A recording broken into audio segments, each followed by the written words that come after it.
Ja toiseen suuntaan mennään ihan samalla lailla kuin siinä, kun piirrettiin. Nyt ollaan täältä, lanka nousi oikeasta alakulmasta. Siitä menee näin poikittain ruudun yli vasempaan yläkulmaan. Ja se on nyt sama piste kuin on tämän edellisen vinonviivan ylävästä. Nurjalla puolella tulee suoraan alaspäin.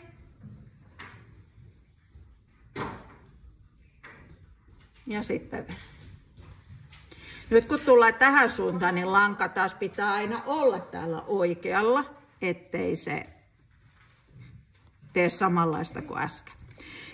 Toi eka pisto oli vaikein, sen jälkeen on vähän helpompaa. Nimittäin sä näit sen, että äsken menin tosta, niin nyt menen tosta seuraavasta. Äsken lanka nousee vieläkin täältä, niin suoraan alaspäin on se seuraava. Tältä puolelta tässä takaisin tullessa voi olla vähän vaikea katsoa, mikä on suoraan alaspäin, niin voit kurkata täältä toiselta puolelta. Eli tänne toiselle puolelle pitää tulla tämmöisiä ihan suoria viivoja. Eli jos tämä neula menee täällä ihan samaan suuntaan kuin nuo viivat, joita äsken toiseen suuntaan mennessä ommeltiin, niin sitten se on oikein.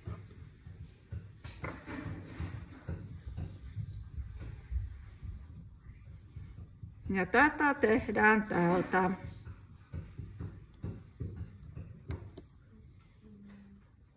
Ollaan tarkkoja siitä, että se menee aina siitä samasta reiästä. Mulla on vähän iso neula, eli pieni tylppä kanavaneula. Ja mitä pienemmän löydät, sen helpompi on tehdä. Kun on tämmöinen aavistuspaksu neula, niin sitten se ei taho mennä helposti täältä kolosta.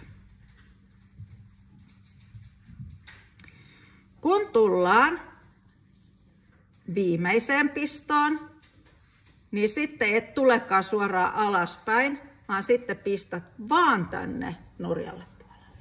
Nyt sulla on tässä tää rivi valmis. Ja sitten pitää katsoa, että mihin tekee sitten seuraavan rivin. Eli tänne alapuolelle on helpompi tehdä. Silloin ei tule mitään semmoisia ongelmakohtia.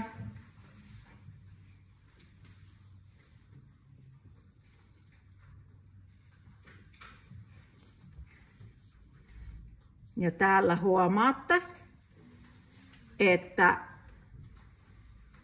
tämä yläkulma on ihan sama piste, mikä oli äsken se alakulma.